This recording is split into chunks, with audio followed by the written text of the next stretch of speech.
သာသနာတော်နှစ်2552ခုနှစ်ကောဇာတက္ကရာ1380ပြည့်နှစ်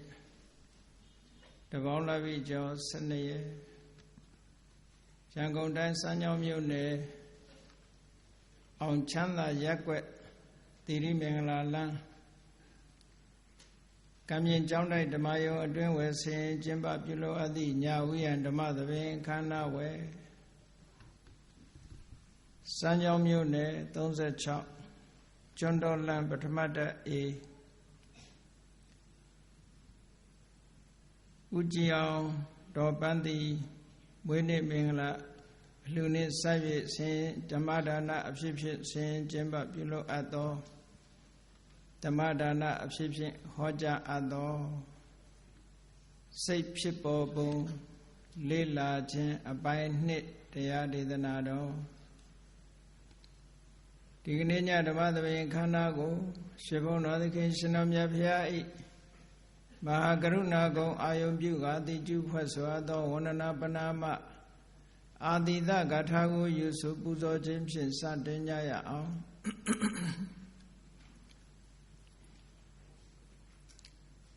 ယောကပကောတိဟိပိယပမေယံကာလံကရွန်တောတိတုကရာနိ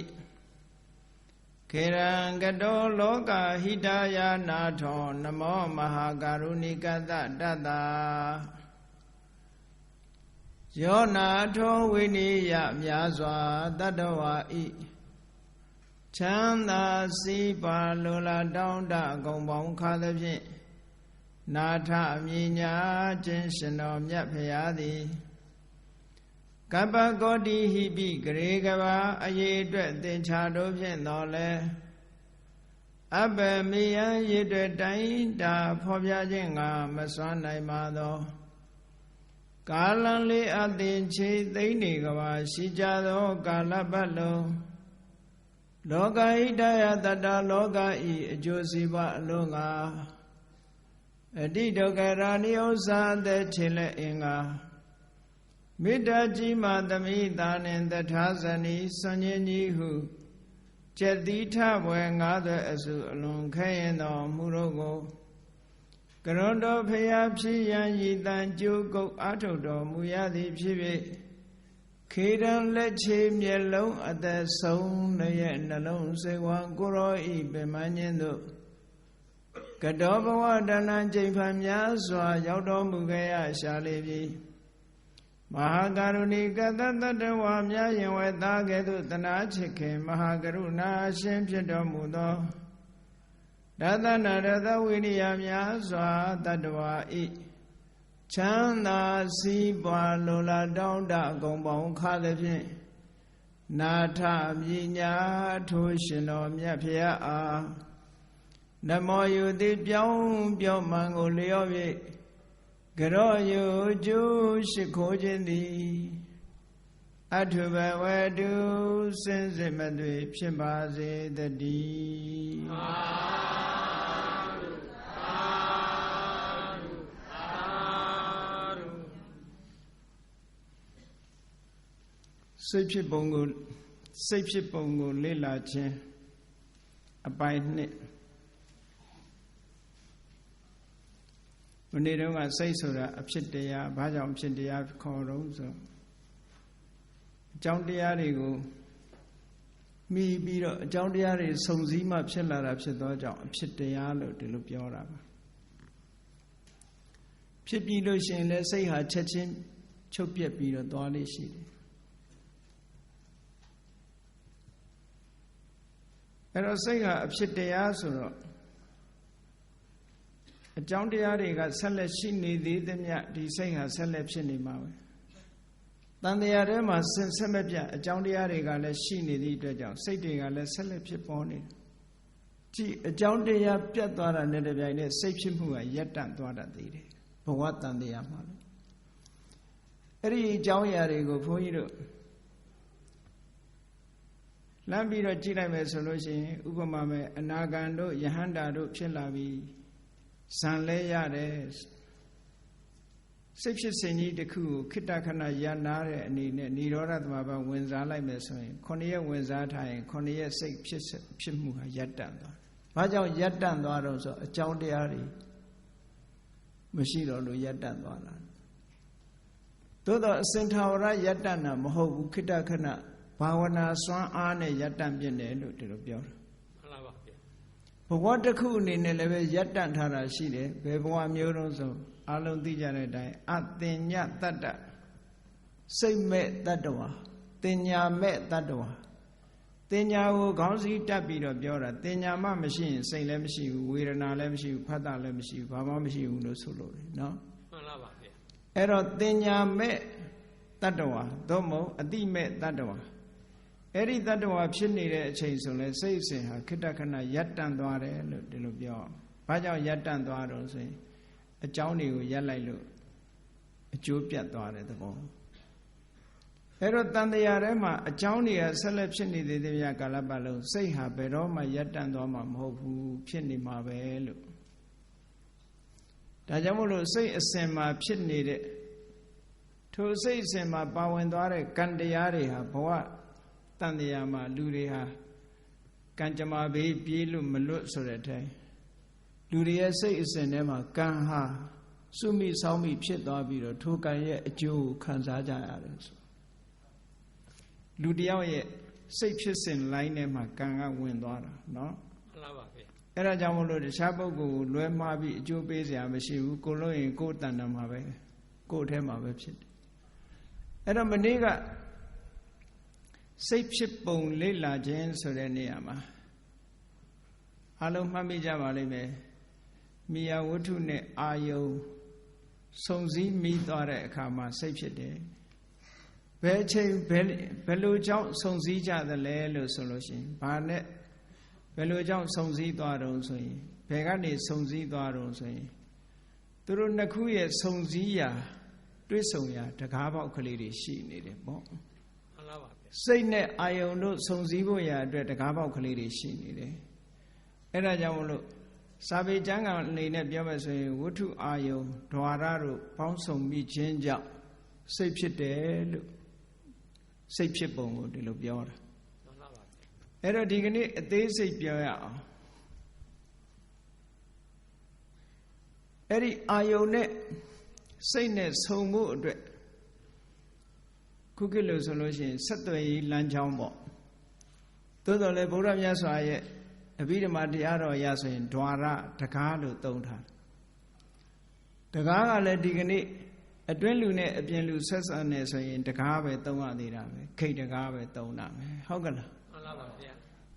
အတွင်းကရှိတဲ့လူနဲ့အပြင်ကရှိတဲ့လူဆက်သွယ်ရင်ဟောဒီတကားကပဲဝင်ရတာပဲလေမှန်ပါပါဗျာအဲ့ဒါလိုပဲအပြင်ကလာတဲ့အာယုံနဲ့အတွင်းစိတ်တို့ဆက်သွယ်မိအောင်ဒီတကားဆိုတာလူရဲ့တဏ္ဍာမှာတကား6ပေါက်ရှိနေတယ်ပေါ့အဲ့ဒီတကား6ပေါက်ဆိုတာတင်စားပြီးတော့ပြောထားတာတင်စားပြီးတော့ပြောတာတကယ်ပဂတိတကားဆိုတာဘာအတွက်အသုံးချတာတုံးလို့စဉ်းစားပြီးတော့ကြည့်ပဂတိတကားဆိုတာလူ2ယောက်အသုံးချတာပဂတိတကားမှာဓဝါရဆိုတဲ့စကားလုံးလေးတီထွင်ထားပုံကိုသူကဒွေဇနာအရန္တိကိစ္ဆန္တိဣထာတိဒွါရ2ယောက်သောသူတွေသွားလာရအသုံးပြုရလို့ဒီလိုပြောတာအဲ့တော့2ယောက်သောသူဆိုတာဘယ်သူပြောတော့ဆိုဝင်တဲ့လူနဲ့ထွက်တဲ့လူပေါ့တကားဆိုတာအသုံးပြုတာဝင်တဲ့လူနဲ့ထွက်တဲ့လူကလွဲပြီးဒီပြင်လူအသုံးပြုတာရှိသေးလားမရှိပါဘူးအဲ့တော့တကားဆိုတာဒီ2ယောက်သုံးတာပဲဝင်တဲ့လူကလည်းဒီတကားကပဲဝင်တယ်ထွက်တော့လည်းဒီတကားကပဲထွက်တယ်ဒါကြောင့်မို့ဓဝါရဆိုတဲ့စကားလုံးကဒွိအရဆိုတဲ့စကားလုံးနှလုံးကိုပေါင်းလိုက်တာဒွိဆိုတာ2ခုလို့အဓိပ္ပာယ်ရတယ်2ခု2ယောက်အရဆိုတာအသုံးပြုရသွားရလာရထွက်ဝင်ရလို့ဒီလိုအဓိပ္ပာယ်နဲ့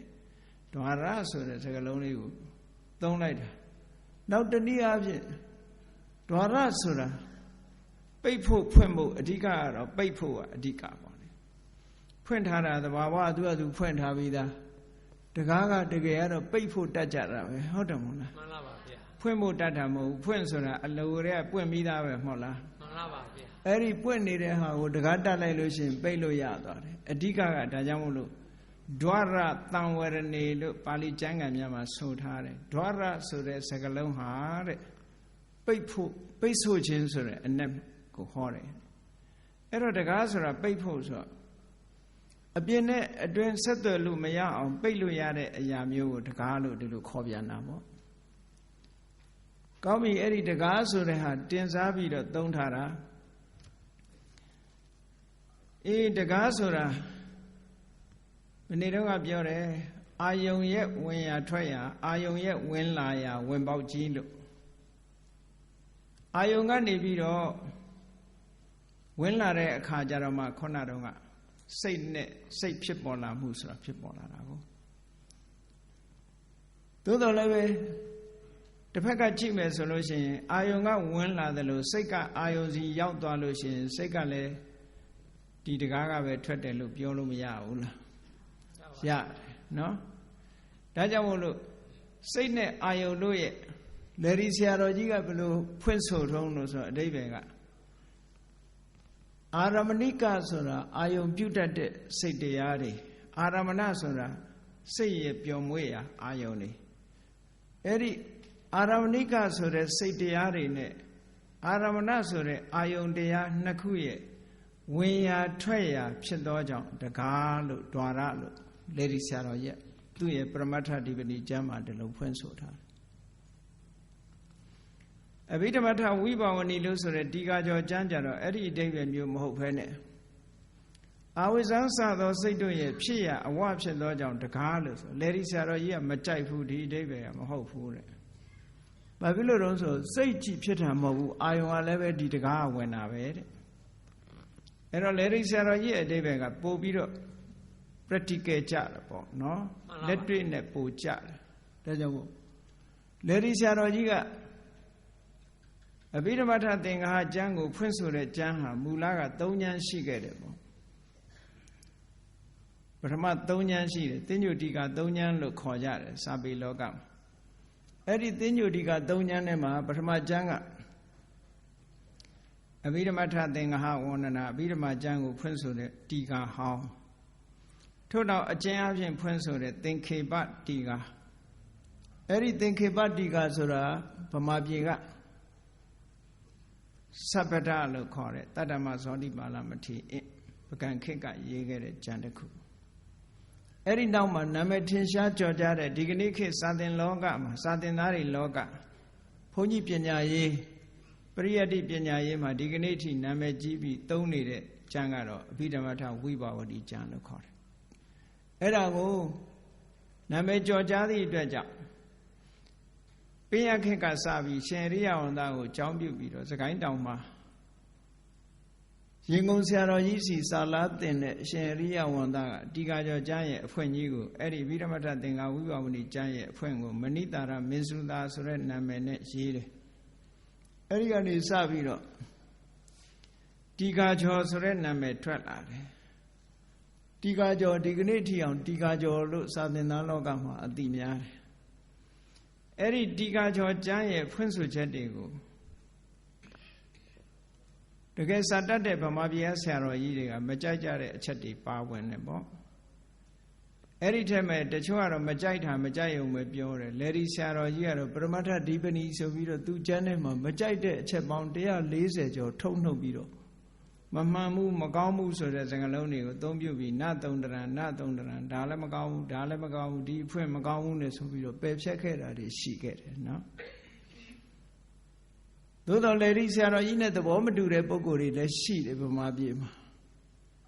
ဒီကကြောင့်ဘက်ကပြန်ပြီးခြေပကြတဲ့ပုံကိုယ်တွေလည်းရှိတယ်သို့တော်တချို့ကိစ္စတွေမှာဒီကကြောင့်ဆရာတဲ့လေဒီဆရာတော်ကြီးရဲ့အဓိပ္ပာယ်ဖွင့်ဆိုမှုတွေကပို့ပြီးတော့လက်တွေ့ကြတယ်လို့ပြောရမှာပါတချို့ပညာရှင်တွေကလေဒီဆရာတော်ကြီးရဲ့ဖွင့်ဆိုချက်တွေကတချို့ကပို့ပြီးတော့အဓိပ္ပာယ်ရှိတယ်အဲ့ဒီတီကာကျော်ဆိုတဲ့ဝိပါဝဏီကျမ်းကတော့တီဟိုကျွန်းမှာရေးခဲ့တဲ့ကျမ်းတီဟိုကရေးတဲ့ကျမ်းအဖွင့်ဆိုပါဠိစကားလုံးလှပချောမွတ်တယ်သို့တော့အဓိပ္ပာယ်အယူဆတွေကတချို့နေရာမှာမှန်ကန်မှုမရှိဘူးတဲ့ အခုဓာရနဲ့ပတ်သက်ပြီးတော့သူကဘာဖွင့်ထားတော့ဆိုအဝိဇ္ဇစသောစိတ်တို့ရဲ့ဖြစ်ရအဝဖြစ်သောကြောင့်ဓာရလို့ဆိုလေဒီဆံတော်ရက်လက်မခံဘူးအဲ့ဒီအတိတ်ပဲဘာဖြစ်လို့တုံးဆိုရင်တဲ့စိတ်တည်ကြီးဖြစ်တာမဟုတ်ဘူးတဲ့အာယုံလည်းဖြစ်တယ်ပေါ့ဒီတကားဟာဒီကဲဘုန်းကြီးတို့လက်တွေ့ကြည့်လိုက်မယ်ဆိုလို့ရှိရင်ကြည့်မြင်စရာအဆင့်အာယုံလေးဟာဘယ်တကားကဝင်လာတာတော့မျက်စိတကားပေါက်ကဝင်လာဟောစက္ခုဓာရစက္ခုဓာရစက္ခုဓာရဆိုတာအလုံးသိကြတဲ့အတိုင်းစက္ခုပတာရယုတ်ကလေးကိုခေါ်တာမျက်စိထဲမှာရှိတဲ့အကြည်ဓာတ်ကလေးကိုခေါ်တာနော်မျက်လုံးကြီးတစ်ခုလုံးကိုခေါ်တာမဟုတ်ဘူးမျက်လုံးကြီးထဲမှာရှိတဲ့အကြည်ဓာတ်ကလေးကိုခေါ်တယ်မှန်ပါပါပြင်ဘက်ကရုပ်ပုံကလေးလားထင်တဲ့အကြည်ဓာတ်ကလေးကိုခေါ်တယ်အဲ့ဒီအကြည်ဓာတ်နဲ့ဆက်သွယ်ပြီးလှုပ်ရှားသွားတဲ့ဒါတွေလည်းအပါဝင်ပေါ့စက္ခုပတာရဆိုတဲ့အထဲမှာအကုန်လုံးပေါ့အဲ့ဒီအကြည်ဓာတ်လေးထဲမှာရုပ်ပုံလွှာထင်ပြီးတော့ထိုရုပ်ပုံလွှာကနေပြီးတော့ဘယ်ထိအောင်ရောက်သွားတုံးလို့ဆိုရင်မျက်စိထဲကိုလားထင်လိုက်တဲ့ရုပ်ပုံတော်ဟာမနောဓာရလို့ခေါ်တဲ့ဘဝင်စိတ်ထိအောင်ရောက်သွားတယ်။ဒါကြောင့်မို့လို့အာယုန်တစ်ခုဟာမျက်စိကမြင်စရာအာယုန်လေးတစ်ခုကိုမြင်လိုက်တာနဲ့တပြိုင်နက်မျက်လုံးထဲမှာလားထင်သလိုဘဝင်စိတ်ဆိုတဲ့မနောဓာရမှာလည်းပဲလာပြီးတော့ထင်တယ်တဲ့တပြိုင်နက်ထင်တာအထသလိနိထကရာဆရာကြီးကဘယ်လိုရှင်းပြတော့ဆိုရင်ငှက်ကလေးတစ်ကောင်တစ်ပင်မော်နားလိုက်လို့ရှိရင်ငှက်ရဲ့ခြေထောက်နဲ့တစ်ပင်မော်ထိမိတာနဲ့ငှက်အရိပ်ကမြေကြီးပေါ်ထိတာတူတူပဲတဲ့တပြိုင်နက်ဖြစ်တယ်ပေါ့ဆိုလိုတာကမျက်စိထဲလာပြီးတော့ပေါ်လာတဲ့ဒီအပြင်ဘက်ကမြင်စရာအာယုန်လေးသည်စက္ခုပတာရလာပြီးတော့ထင်းလာတဲ့အပေါ်အာယုန်လေးသည်ဘဝင်စိတ်လို့ဆိုတဲ့ထဲစိတ်ကိုလည်းလာပြီးတော့ထင်းလာတယ်မနောဓာရကိုလာထင်းလာတယ်လို့ပြောတာအဲ့ဒါလို့ထင်းလာလို့ဘဝင်လှုပ်တယ်ဆိုတာဖြစ်တာပေါ့ဘဝင်လှုပ်ပြီးတော့ဘဝင်ပြတ်သွားတယ်မျက်စိတင်ဆိုရင်ဘဝင်ထဲကတခြားစီဖြစ်နေတယ်ပေါ့ဒါကြောင့်မို့လို့နားကအတန်ကြားရင်လည်းအတန်စီသောတပတာရလို့ဆိုတဲ့နားမှာလာပြီးတော့ထိခိုက်ရုံနဲ့မကဘူးဘဝင်စိတ်လို့ဆိုတဲ့စိတ်တကားကိုလည်းလာပြီးတော့ထိခိုက်တယ်ဒါကြောင့်မို့ဒွိတုဒွိတုဓာရေတုဥပ္ပစ္စတိတကားနှစ်ပေါက်မှာတခါတည်းတစ်ပြိုင်နဲ့ရောက်တယ်လို့ပြောတာနော်အဲ့တော့စိတ်ရဲ့တကားဝတွေဆိုတာကုသဏမှာရှာပြီးတော့ကြည့်ကြရအောင်စက္ခုဓာရအဲ့တော့မိယဝတ္ထုနဲ့တူတူပဲစက္ခုဓာရဆိုတဲ့ဒီစက္ခုပတာရယုတ်ကိုပဲတကားလို့လဲသုံးတယ်နောက်တစ်ခုကစိတ်ဖြစ်ပေါ်ရာဌာနဖြစ်သောကြောင့်ဝတ္ထုလို့လဲခေါ်တယ်တူတူပဲလို့မှတ်တာပေါ့ဘာဖြစ်လို့တူရတဲ့နဲ့နှမျိုးခွဲပြောတော့ဆိုရင်ဆောင်ရွက်ပုံဆောင်ရွက်နည်းမတူ aspect လို့ခေါ်တာပေါ့မတူညီတဲ့ aspect ရှိတယ်ပေါ့ဘယ်လိုမတူညီတာတုံးဆိုတကားလို့ခေါ်ရတဲ့အခါမှာ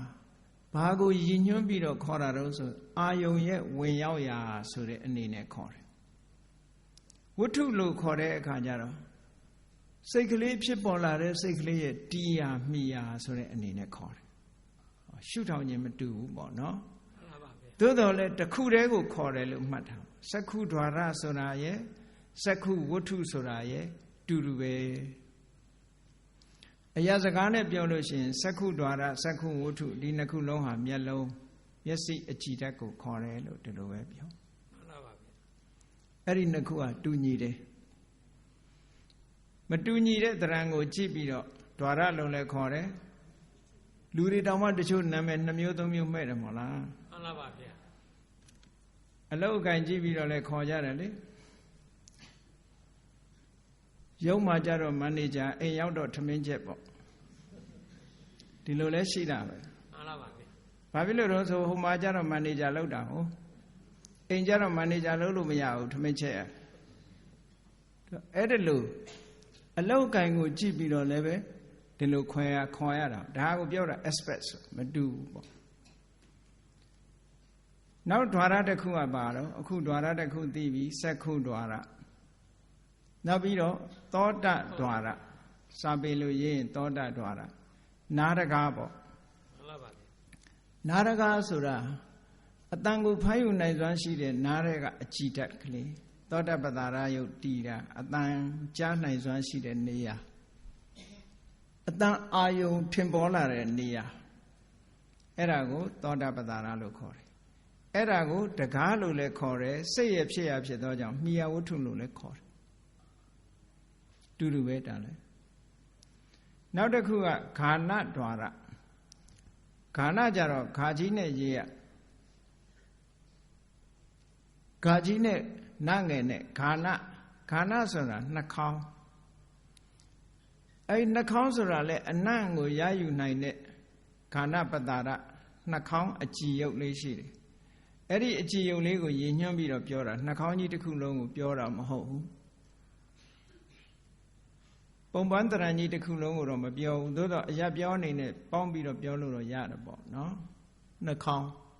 အဲ့ဒါကအနံ့အာယုံရဲ့ဝင်ရောက်ရာတကားဖြစ်သောကြောင့်ခန္ဓာဒွါရအဲ့ဒီခန္ဓာဒွါရသည်ပင်လေနန္တိစိတ်ရဲ့ဖြစ်ရာဒီရာဖြစ်သောကြောင့်လည်းပဲဝတ္ထုလို့ခေါ်တယ်တူတူပဲ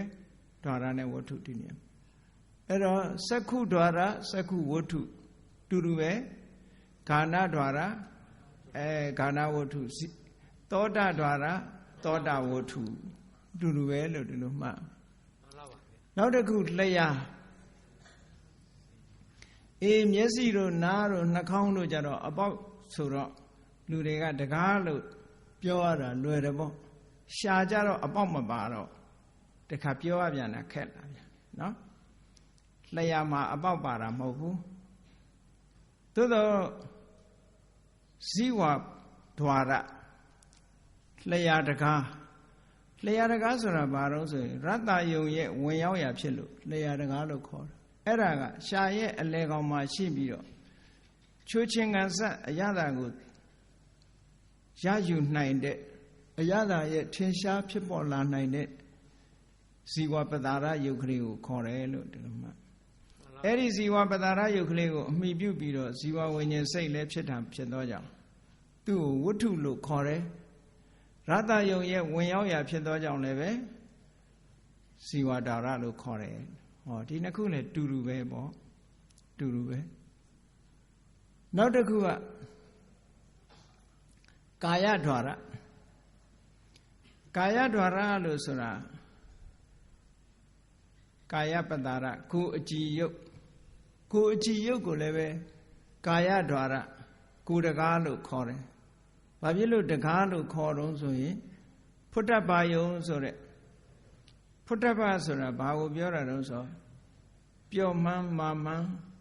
အထီးတွေ့ပျော့တယ်မာတယ်ဆိုတဲ့အထီးတွေ့ပူတယ်အေးတယ်ဆိုတဲ့အထီးတွေ့တွန်းကန်တယ်လှုပ်ရှားတယ်ဆိုတဲ့အထီးတွေ့၃မျိုးရှိတယ်ပေါ့ဆိုလိုတာစာလို့ပြောရင်တော့ပထဝီတေဇောဝါယောနော်အဲ့ဒီအထီးတွေ့တွေကကာယပတ္တာရကဖမ်းယူတယ်ပေါ့အဲ့ဒီအထီးတွေ့တွေအပြင်ကအာယုန်တွေဝင်လာရာဖြစ်သောကြောင့်သူ့ကိုလည်းပဲတကားလို့ခေါ်တယ်စိတ်ဖြစ်ပေါ်ရာနေရာဖြစ်သောကြောင့်လည်းပဲဝတ္ထုလို့လည်းခေါ်တယ်ဒီထိအောင်စက္ခုဒွါရစက္ခုဝတ္ထုသောတာဒွါရသောတာဝတ္ထုခန္ဓာဒွါရခန္ဓာဝတ္ထုဇီဝဒွါရဇီဝဝတ္ထုကာယဒွါရကာယဝတ္ထုတူတူပဲပတ္တာရယုတ်၅ပါးကိုခေါ်တယ်လို့ဒီလိုမှတ်တခုတည်းကနေပြီးတော့ကိစ္စနှစ်ခုကိုဆောင်ရွက်တယ်ဆိုတဲ့အဓိပ္ပာယ်နဲ့ပြောတယ်နော်ဟုတ်လားပါကိစ္စနှစ်ခုကိုဆောင်ရွက်သည့်အတွက်ကြောင့်နာမည်နှမျိုးပေးထားတယ်ဆောင်ရွက်ပုံဆောင်ရွက်နည်းနာမည်နှမျိုးပေးထားနောက်တစ်ခုကျတော့ဟရိယဝတ္ထုဆိုတာကျတော့သူကစိတ်ရဲ့ဖြစ်ပေါ်ရာဝတ္ထုသာဖြစ်ပြီးဟရိယဆိုတဲ့ဟရိယယုတ်ဟာစိတ်ရဲ့မိယာဝတ္ထုယုတ်တာဖြစ်ပြီးတော့တကားတော့မဟုတ်ဘူးသူကတကားမဟုတ်ဘူးအဲ့တော့စိတ်တကားကြတော့ဘယ်သူကိုပြောတာလဲဆိုမနောဒွါရဆိုပြီးဒါကြတော့မတူဘူးလို့မှတ်တာစိတ်ကဟရိယဝတ္ထုကိုမှီပြီးတော့ဖြစ်တယ်အဲ့ဒီဟရိယဝတ္ထုကိုမှီဖြစ်တဲ့ယုတ်ဟာ အာယုန်နေဝင်လာတာဘယ်ကနေဝင်လာတော့ဆိုရင်ဘဝင်စိတ်ကနေဝင်တာဖြစ်သောကြောင့်ဘဝင်စိတ်ကိုမိုင်းတို့စိတ်တကားလို့ဒီလိုခေါ်တယ်နော်ဘဝင်စိတ်ကလေးကိုမိုင်းတို့လို့ခေါ်တယ်အဲ့ဒီနေရာမှာလည်းပဲဘဝင်စိတ်ဆိုတဲ့နေရာမှာဘယ်ဘဝင်စိတ်လဲလို့မေးစရာရှိတာမေးစရာရှိတော့ခုနကတီခါကျော်ဆိုတဲ့ကျမ်းကသူကဘာပြောတော့ဆိုလို့ရှိရင်ဝိထိစဉ်ကိုကြည့်လိုက်လို့ရှိရင်အလုံးအဘိဓမ္မာသင်ထားတဲ့ပုဂ္ဂိုလ်တွေဆိုရင်ဝိထိကိုနားလည်တယ်ပေါ့ပထမဆုံးအာယုန်လေးပေါ်လာတဲ့အခါမှာလူတွေရဲ့တဏ္ဍာမှာအမြဲတမ်းဖြစ်နေတဲ့ကံရဲ့အဟုန်နဲ့သွားနေတဲ့စိတ်အစဉ်ကိုဒါဘဝင်စိတ်အစဉ်လို့ပဲဒီလိုမှတ်တာပေါ့နော်မှန်လားပါဗျာလှုပ်ရှားမှုကင်းတဲ့ passive mind process passive mind လှုပ်ရှားမှုမရှိတဲ့ဘဝင်စိတ်အစဉ်ဆက်သွယ်မှုမရှိတဲ့ဟာဘဝင်စိတ်ဆိုတာတမန်အပြည့်နာမည်တစ်မျိုးပြောမယ်ဆိုရင်ဘဝင်စိတ်ဆိုဒီမှာအိပ်ပျော်နေတဲ့အချိန်ဖြစ်နေတဲ့စိတ်အစဉ်မျိုးပြောတာနော်မှန်လားပါအိပ်ပျော်နေလို့ရှိရင်မျက်စိကလည်းဆက်သွယ်တာမရှိဘူးနားကလည်းဆက်သွယ်တာမရှိဘူးနှာခေါင်းကလည်းဆက်သွယ်တာမရှိဘူးလျှာလည်းဆက်သွယ်တာမရှိဘူးခန္ဓာကိုယ်ကလည်းဆက်သွယ်လာတာမရှိဘူးစိတ်ကူးစိတ်တန်းနေနဲ့လည်းဆက်သွယ်လာတာမရှိဘူးသို့တော့စိတ်မရှိဘူးလားဆိုရှိနေတယ်အဲ့ဒီချိန်အဲ့ဒီလိုအိပ်ပျော်နေတဲ့အချိန်မျိုးဖြစ်တဲ့ဘဝင်စိတ်မျိုးဆိုတာဟာစင်စစ်မပြတ်ဝိထိစိတ်မဖြစ်ရင် तू ကဖြစ်ပြီးတော့နေတယ်လို့ဒီလိုမှတ်ထားပေါ့ तू ကဘု து စွမ်းအားနဲ့ပြေးနေတာတော့ဘု து စွမ်းအားနဲ့ဖြစ်ပြီးပြက်ပြီးဒီဖြစ်စဉ်ကြီးတစ်ခုကပေါ်နေတာတော့ဆိုကံစွမ်းအားနဲ့ပေါ်တယ်အဲ့ဒါလေးကိုသဘောပေါက်အောင်ပြောရမယ်ဆိုလို့ရှိရင်အတိတ်ဘဝကကံတစ်ခုကဘဝတစ်ခုကိုဖန်တီးလိုက်တယ်ဖန်တီးလိုက်လို့ပထမဆုံးရလာတဲ့အသိစိတ်ကလေးဝိညာဉ်စိတ်လို့ခေါ်တယ်ပေါ့အဲ့ဒီပရိသေတွေဝိညာဉ်စိတ်ကလေးပရိသေတွေစိတ်လို့လည်းပြောခြင်းပြောဝိညာဉ်စိတ်လို့လည်းပြောပရိစ္ဆသမုပ္ပါမှာသင်္ခါရပစ္စယဝိညာဏလို့ခေါ်ထားတဲ့ဝိညာဉ်စိတ်ကလေးလူသားတွေဆိုရင်ဒီမဟာဝိပဿစိတ်၈ခုတည်းကတစ်ခုခုပေါ့လူစင်မမီတဲ့ပုဂ္ဂိုလ်တွေဆိုရင်တော့ကုသလဝိပ္ပဥပ္ပခတန္တိရဏစိတ်နဲ့ဖြစ်တတ်တယ်ပေါ့မှန်ပါပါလူစင်မမီဘူးဆိုတာအမိဝမ်းတွေကကန်းလာတဲ့ပုဂ္ဂိုလ်တွေတို့နားထိုင်းလာတဲ့ပုဂ္ဂိုလ်တွေတို့စကားမပြောတတ်တဲ့ပုဂ္ဂိုလ်တွေတို့နောက်မှဖြစ်တာပြောတာမဟုတ်ဘူးစကြရေအကိုကံမရှိလို့ပါမလာတဲ့ပုဂ္ဂိုလ်ရှိသေးတယ်နော်မှန်ပါပါဗျအဲ့ဒီပုဂ္ဂိုလ်မျိုးတွေကြတော့လူဘဝရတော့လည်းပဲသူ့ရဲ့ကံစွမ်းအားကဖန်တီးတဲ့နေရာမှာညံ့ဖျင်းသည့်အတွက်ကြောင့်လှလှပပပြည့်ပြည့်ဝဝမဖန်ဆင်းနိုင်ဘူးတဲ့ imperfect ဖြစ်တာပေါ့ perfect မဖြစ်လာဘူးပေါ့အဲ့ဒီပရိသေစိတ်နဲ့ဆိုရင်လူသားတွေမှာရနိုင်တဲ့ပရိသေစိတ်6မျိုးရှိတယ်အဲ့ဒီ6မျိုးတည်းကတစ်ခုခုပေါ့အဲ့ဒီပရိသေစိတ်6မျိုးတည်းကတစ်ခုခုနဲ့လူဘဝအစခဲ့ကြတာကြီးပဲအလုံးခုတရားနာနေကြတဲ့ပရိသတ်တွေတဲ့မဟာဝိပဿစိတ်8ခုတည်းကတစ်ခုခုနဲ့စလာခဲ့ကြတာနော်တယောက်နဲ့တယောက်တော့မတူဘူးတရေစိတ်ချင်းမှန်ပါပါအဲ့မဟာဝိပဿစိတ်နဲ့စတင်လာတဲ့ပရိသေလေးဟာဘယ်ကနေဘယ်သူကနေထုတ်လုပ်လိုက်တာတော့ဆိုရင်ကံတရားကထုတ်လုပ်လိုက်တာအမတန်သိမ်မွေးတယ်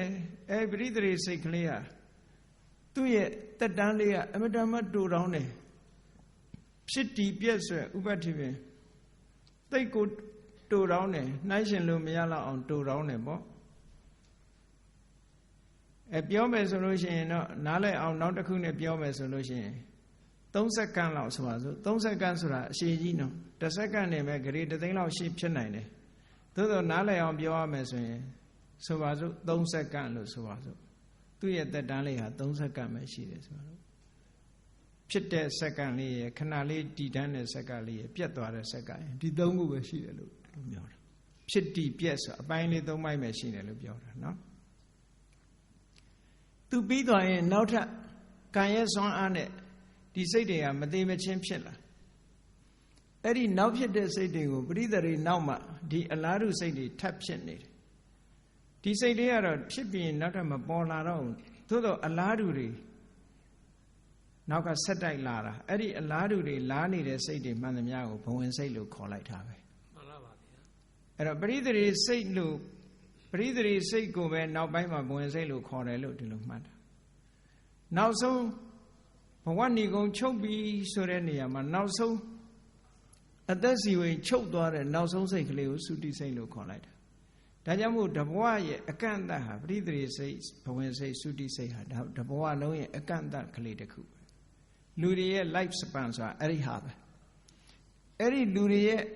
ဒီသက်တမ်းကိုဘယ်သူကသတ်မှတ်ပေးထားတာဆိုကံပဲကံအရှိန်နဲ့သွားနေတာ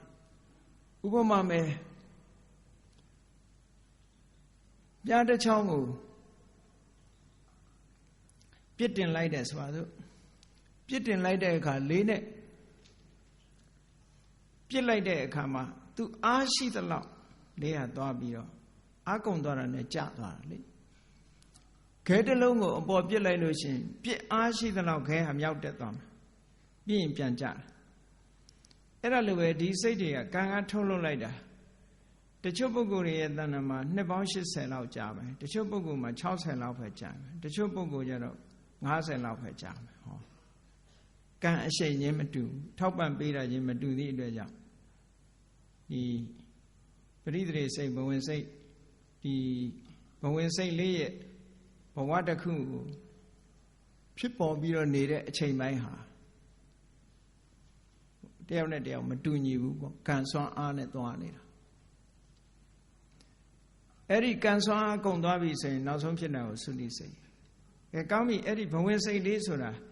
အခြားအာယုန်တစ်ခုဝင်မလာလို့ရှိရင်ကိုယ်တဏ္ဍာမှာဖြစ်နေတယ်လို့ဒီလိုမှတ်နော်မှန်လားပါဗျာအဲ့ဒါတွေကိုနိုင်ငံသားတွေသင်တဲ့အခါကျတော့ဘုန်းကြီးတို့နားလည်အောင်လို့အဲ့ဒါကို blue line လို့နာမည်ပေးထား blue line စိတ်ရဲ့ mental process မှာ blue line အပြာ line ကလေးတစ်ခုဆွဲပြတယ်အဲ့ဒီအပြာ line လေးကအပြာဆိုတာငြိမ်သက်တယ်ဆိုတဲ့အဓိပ္ပာယ်ပေါ့ငြိမ်နေတာလှုပ်ရှားမှုမရှိတဲ့အပြာ line လေးလူရဲ့စိတ်မှာ तू ကအမြဲတမ်းဒါလေးရှိနေတယ်ပြင်မအာယုန်တစ်ခုဆက်သွယ်လာတဲ့အခါကျတော့ပြင်မအာယုန်ရဲ့ထိခိုက်မှုစွမ်းအားကြောင့် तू ပြတ်တောက်သွားပြီးတော့ပြင်မကအာယုန်နေနဲ့အလုံးလုံးတဲ့စိတ်ပိုင်းကြတော့ဒါဝိထိစိတ်လို့ခေါ်တယ်အဲ့ဒါကြတော့ red line ပေါ့အနီ line တခါအနီ line ကပြန်ကျသွားရင် blue line ပြန်ရောက်တယ်ဟော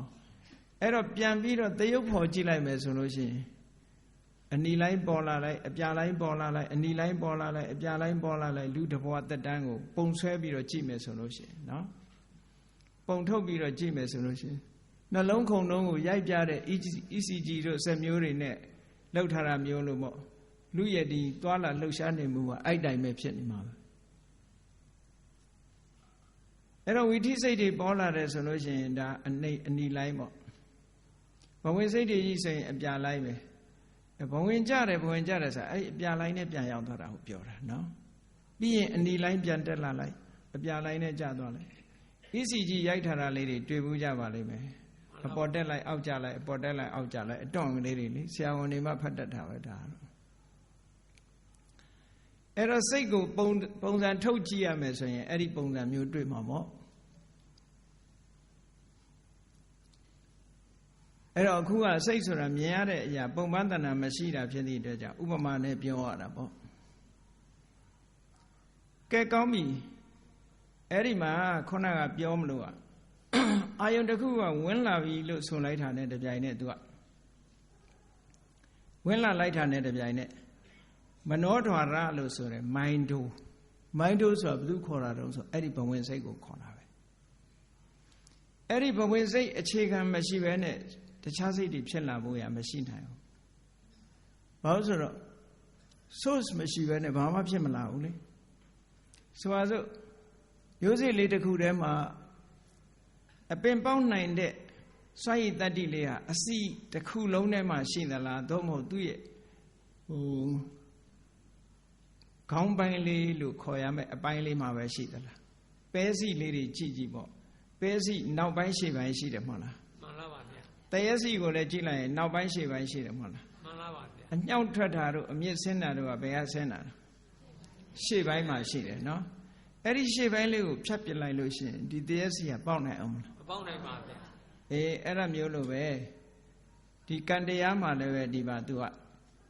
ဒီဘဝင်ဆိုတာအဲ့ဒီကံကနေဖန်တီးထားလိုက်တဲ့စိတ်အစဉ်လေးတစ်ခုအညောင်းထွက်နိုင်တယ် possibility ပေါ့စိတ်ကိုဖြစ်ပေါ်စေနိုင်တယ်စိတ်တွေကိုဖြစ်ပေါ်လာအောင်အခြေခံအကြောင်းအနေနဲ့ဖြစ်ပေါ်ထားတာသူကကန့်ညောင်ပေးတယ်ကန့်ညောင်ဖြစ်တယ်ကန့်ညောင်ဖြစ်တဲ့ရုပ်ရယ်ကန့်ညောင်ဖြစ်တဲ့စိတ်ရယ်တ ဒီကဒီနှစ်ခုကံ့ကြောင့်ဖြစ်တဲ့ယုတ်နဲ့ကံ့ကြောင့်ဖြစ်တဲ့စိတ်အဲ့ဒီနှစ်ခုဟာရှင်ပြီးတော့လူရဲ့တဏ္ဍာမှာသွားနေတာအမြဲတမ်းသွားနေတာဉာဏ်တွေကပစ္စုပန်အာယုန်တွေကြောင့်ဖြစ်တာကံ့ကြောင့်ကြီးမဟုတ်တော့ဘူးဉာဏ်တွေကဉာဏ်နဲ့စိတ်တွေကြတော့ကံ့ကြောင့်ကြီးမဟုတ်ဘူးပုံမှန်အားဖြင့်ကိုယ်ဘဝတစ်ခုကိုကြည့်မယ်ဆိုရင်ဒီဘဝင်စိတ်လေးနဲ့ပရိသေဘဝင်သုတိလို့ခေါ်တဲ့အထက်မှာဒီ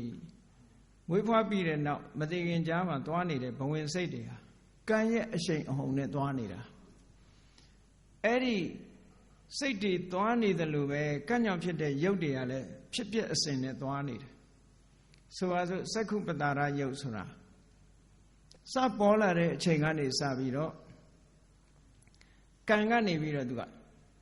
စိတ်ဥပတ်စိတ်ရဲ့ခဏတိုင်းခဏတိုင်းကိုထုတ်လုပ်တယ်ခဏတိုင်းဆိုတာစိတ်မှာခဏဘယ်နှခုရှိတယ်၃ခုရှိတယ်မဟုတ်လား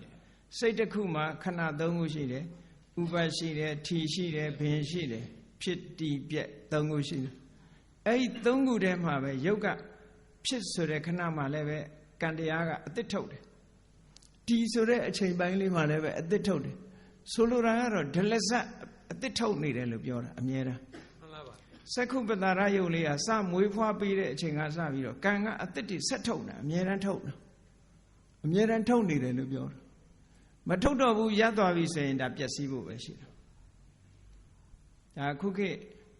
Medical Science ဆရာဝန်တွေလည်းပြောကြတယ်ဆဲလေးတွေဟာပျက်စီးသွားပြီနောက်တစ်ဆဲလေးတွေထပ်ပေါ်နေတယ်ဆိုတဲ့သဘောပေါ့ဒါနာမည်ပဲပြောင်းခေါ်ထားတာပေါ့ဒီတဲ့အသေးစိတ်လေးလာရင်ဒီတဲ့ပိုသိနိုင်မှာပေါ့နော်မှန်ပါပါဒါဗုဒ္ဓဟောထားတဲ့တရားဓမ္မတိုင်းမှာကြည့်မယ်ဆိုရင်ကမ္မဇယုတ်လို့ခေါ်တဲ့ဒီဥပမာမျက်စိအကြည်ယုတ်ကလေးကိုပဲဆက်ပြီးတော့ထုတ်အကြောင်းတစ်ခုကြောင့်မပြတ်မစည်းခြင်းသူကအသစ်တွေထုတ်ပေးနေတာအကြောင်းတစ်ခုကြောင့်ပျက်စီးသွားရင်တော့ဆက်မထုတ်နိုင်တော့ဘူးပေါ့ကံကနေထုတ်အဲ့ဒီကံဒီကမ္မဇယုတ်တွေကိုစိတ်ရဲ့ခဏတိုင်းခဏတိုင်းမှာထုတ်တယ်လို့ဘဝင်စိတ်ကလည်းပဲကံရဲ့အရှိန်နဲ့ run နေတာပြေးနေတာပဲဖြစ်နေတာဖြစ်ပြီးပြက်နေတာနော်ပေါ်လိုက်ပြောင်းလိုက်ပေါ်လိုက်ပြောင်းလိုက်အဲ့ဒီပုံစံကြီးနဲ့သွားနေတယ်အတိအတိတွေကြီးပဲလာတာအဟောင်းအဟောင်းတွေကအကုန်ပျက်စီးသွားတာအဲ့ဒါကြောင့်မို့လို့အနိစ္စဆိုတဲ့သဘောတရားအလွန်ထင်ရှားတယ်နော်တရားဓမ္မနဲ့ကြည့်မယ်ဆိုလို့ရှိရင်အနိစ္စဆိုတဲ့သဘောတရားဘယ်အရာမှရပ်နေတာမဟုတ်အလုံးကပြေးနေကြတာပေါ့ဖြစ်တာတွေကအကုန်အတိတ်တွေကြီးပဲအေးကောင်းပြီအဲ့ဒီဘဝင်စိတ်ကဆက်ပြီးတော့ဖြစ်နေတဲ့အချိန်မှာခုနကအဲ့ဒီဘဝင်စိတ်ကလေးတွေကိုပဲမနောထွာရမိုင်းတို့လို့ခေါ်တယ်နော်ဘာဖြစ်လို့လဲဆိုရင်အဲ့ဒီဘဝင်စိတ်ရမ်းပြီးတော့ဖြစ်ပြီးတော့မနေဘူးဆိုလို့ရှိရင်အခြားစိတ်ဝင်လာဖို့ရာတကားပေါက်မရှိဘူးလို့ပြောအောင်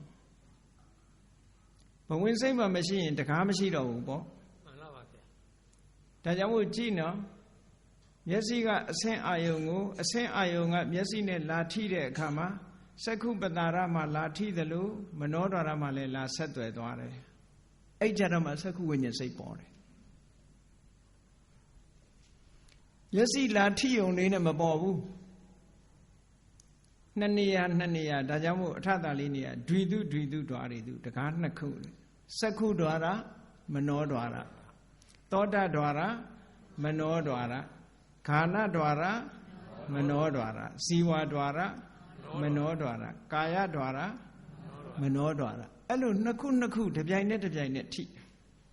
တစ်ပြိုင်နဲ့ပေါ်လာတယ်အာယုန်တွေကအဲ့ဒီတကားနှစ်ပေါက်ကနေတစ်ပြိုင်နဲ့ဝင်လာတယ်လို့ပြောတာနော်မှန်ပါပါတကားနှစ်ပေါက်ကနေတစ်ပြိုင်နဲ့ဝင်လာအဲ့လိုဝင်လာတာအဲ့မှာမနောဓွာရဆိုတဲ့တကားပေါက်ကဘယ်သူ့ကိုပြောတာတုံးဆိုဘဝင်စိတ်ကိုပြောတာတဲ့ကံအရှိန်နဲ့ရမ်းပြေးနေတဲ့ဖြစ်ပြီးပြက်နေတဲ့ဘဝင်စိတ်အစိန်ကိုပြောတာအဲ့ဒီဘဝင်လို့ဘာလို့ခေါ်တာတုံးဆိုဘဝတ္တအင်္ဂဘဝေနဘဝင်ကသင်္ခါတံဘဝတ္တအင်္ဂဆိုဘဝကြီးရဲ့ဆက်လက်ဖြစ်ပေါ်နေမှုရဲ့အကြောင်းတရားလို့ပြောတာဘဝကြီးရှင်သန်နေတာဟောဒီဘဝင်စိတ်တွေရှိလို့ရှင်သန်နေတာနော်မှန်ပါပါဗျာလူတွေကတော့ပြောကြတယ်အဲ့ဒီလူတွေပြောတဲ့ဘဝင်ကတစ်မျိုးဖြစ်ပါလိမ့်မယ်ငါဘဝင်မကြဘူးလို့ပြောကြတယ်ဟုတ်လားမှန်ပါပါဗျာဘဝင်ဘူးကလေးထုတ်ပေးပါအောင်လို့အနှိမ့်ဆရာတွေကပြောလို့ရှိအဲ့ဒီဘဝင်တွေနဲ့လည်းသွားမရောနဲ့နော်မှန်ပါပါဗျာဘာ ဘာဖြစ်လို့လဲဆိုအရက်ကခေါ်သုံးထားတာဒီစကလုံးတွေကိုယူသုံးထားတဲ့အခါကျတော့လွယ်လွယ်မှားမှားတွေရှောက်တွေးမိမှဆိုလို့ပြောတာအခုဘဝင်ကဆိုတဲ့စကလုံးကလာတဲ့ဘဝင်အဲ့ဒီဘဝင်ဆိုတာကံရဲ့စွမ်းအားနဲ့ရှိန်မပြတ်သွားနေတဲ့စိတ်အစဉ်ကိုပြောတာအဲ့ဒီဘဝင်စိတ်ဆိုတာဘယ်သူ့ကိုခေါ်တာတော့ပရိသေရိစိတ်ကိုပဲခေါ်တာနောက်ဆုံးသေတော့လေဒီဘဝင်စိတ်ပဲသုတိစိတ်အဖြစ်နဲ့ပြောင်းသွားတယ်အဲ့တော့နံပါတ်1ကိုပရိသေရိခေါ်ပြီးတော့နောက်ဆုံးနံပါတ်ကိုသုတိခေါ်အလဲဟာကိုဘဝင်လို့ခေါ်တယ်တခုတည်းပဲလို့ဒီလိုမှတ်မှန်လားပါဒီတခုတည်းတစ်မျိုးတည်းလို့ဆိုလို့အေးကောင်းပြီအဲ့ဒီဘဝင်စိတ်ကိုမနောဒွါရလို့အဘိဓမ္မာထသင်္ခါကျမ်းမှာမနောဒွါရံပဏဘဝင်ကန္တိပါဝစတိဘဝင်စိတ်ကိုမနောဒွါရလို့ခေါ်ပါတယ်လို့အဘိဓမ္မာထသင်္ခါကျမ်းရေးတဲ့ဆရာကအဲ့လိုဘဝင်စိတ်ကိုမနောဒွါရလို့ခေါ်တယ်လို့ဆိုတဲ့အခါမှာဘဝင်စိတ်တွေအများကြီးတဲ့ကဘယ်ဘဝင်စိတ်တုံးဆိုတော့ခုနကတီဃာကျော်ကျမ်းကဘယ်လိုပြောတော့ဆိုတော့တီဃာကျော်ကျမ်းကအာဝိဇ္ဇံရဲ့ရှေ့ကဖြစ်တဲ့ဘဝင်လို့ဆိုတော့ဝိထိချကြည့်လိုက်လို့ရှိရင်အတ္တိတဘဝင်ကဆလနာဘဝင်ကုပစ္စေတာဆိုပြီးတော့မှပိစ္ဆဒရဝိဇ္ဇံအဲ့လိုလာတော့ပိစ္ဆဒရဝိဇ္ဇံရဲ့ရှေ့မှာရှိတဲ့ဘဝင်ဆိုဘဝင်ကုပစ္စေတာပြတ်တဲ့ဘဝင်ကို तू ကမိုင်းတိုးလို့ဒီလိုပြောကြတယ်မှန်လားပါဗျာဘာဖြစ်လို့လဲဆိုတော့ तू ကမနကိုအာဝိဇ္ဇံစသောစိတ်တွေကောက်ပြီးတော့အဲ့ဒီစိတ်တွေဖြစ်ဖို့ရအဝဖြစ်သောကြောင့်မုတ်ဦးဖြစ်သောကြောင့်အဲ့ဒါကိုသူ့အဓိပ္ပာယ်ကမနောဒွါရဆိုတာမိုင်းတို့ရဲ့ဒိုစိတ်ဤဒိုစိတ်ဤတကားလို့စိတ်ရဲ့ခိဝလို့ဒီလိုအဓိပ္ပာယ်မျိုးယူပြီးတော့ဖွင့်တယ်အဲ့ဒါကိုလေဒီဆရာတော်ကြီးကသဘောမတူဘူးဘဝင်မှန်ရင်ဘယ်ဘဝင်ပဲဖြစ်ဖြစ်မနောဒွါရလို့ခေါ်တယ်မနောဒွါရလို့ခေါ်တယ်လေဒီဆရာတော်ကြီးကဘာပြောတော့ဆိုကြည့်လေတဲ့စက္ခုဒွါရတို့ဘာတော့ကလည်းမျက်စိထဲမှာလာပြီးတော့ရူပယုံထင်မှစက္ခုဒွါရမဟုတ်ဘူးတဲ့ဘယ်အခါဖြစ်ဖြစ်စက္ခုဒွါရပဲဥပမာမဲ့ကြည့်ပါတော့ကိုယ်အိမ်မှာတကားတွေရှိတယ်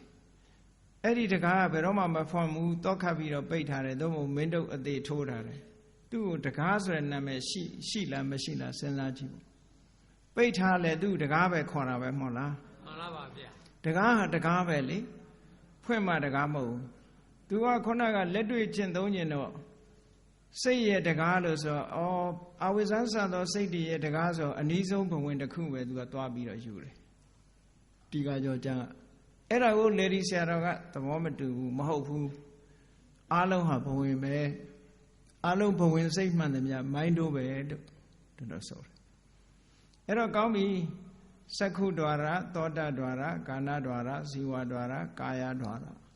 မနောဒွါရဒွါရ6ပါးတဲ့အဲ့ဒီဒွါရ6ပါးကနေပြီးတော့ဘာလို့ကြတာတုံးလို့ဆိုဒွါရ6ပါးကနေပြီးတော့အာယုန်တွေဟာဝင်ရောက်လာကြတာလို့ဒါလည်း metaphorical နဲ့ပြောတာနော်ပြင်မဲ့ကမြင်စရာအာယုန်ဒီမျက်စိတကားကဝင်လာအတန်ကဘယ်ကဝင်လာနော်နားကဝင်လာတာအနံ့ကအရသာကနောက်အတွေ့အထိကကိုယ်ကဝင်လာတာတဲ့ကြံတဲ့အာယုန်နေရှိတာရောမရှိတာရောအတိတ်ရောပစ္စုပန်ရောအနာဂတ်ရောအကုန်လုံးရှိတာရောမရှိတာရောကာလသုံးပါးတဲ့မဝင်တဲ့အာယုန်တွေရောအားလုံးတွေကဘယ်ကဝင်တာတုံးဆိုစိတ်တကားကဝင်တာဟောအဲ့ကြတော့သူကမိုင်းတို့စိတ်တကားတစ်ခုတည်းပဲရှိအဲ့ဒါကြောင့်မနောဒွါရဆိုတဲ့စကားလုံးကို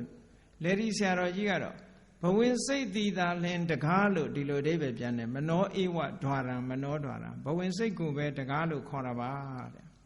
ဘာဖြစ်လို့တော့ဆိုစက္ခုမေဝစက္ခုဒွါရဒီဗိဓမ္မာထသင်္ဃာကျမ်းမှာစက္ခုမေဝစက္ခုဒွါရံစက္ခုတည်တာလင်စက္ခုပတာရယုတ်ကလေးတည်တာလင်တကားပါလို့ဒီလိုပြောတာနှစ်ခုမကွဲဘူးဆိုတဲ့အဓိပ္ပာယ်ကိုပြောတယ်အဲ့ဒါကြောင့်မို့လို့ဒီမှာလည်းပဲမနောဧဝဒွါရံမနောဒွါရံဘဝင်စိတ်ကလေးစီပဲလင်တကားပဲဘာကြောင့်တကားတော့ဆိုလို့ရှိရင်ခုနကအာယုန်တွေဝင်ရောက်လာရဖြစ်သောကြောင့်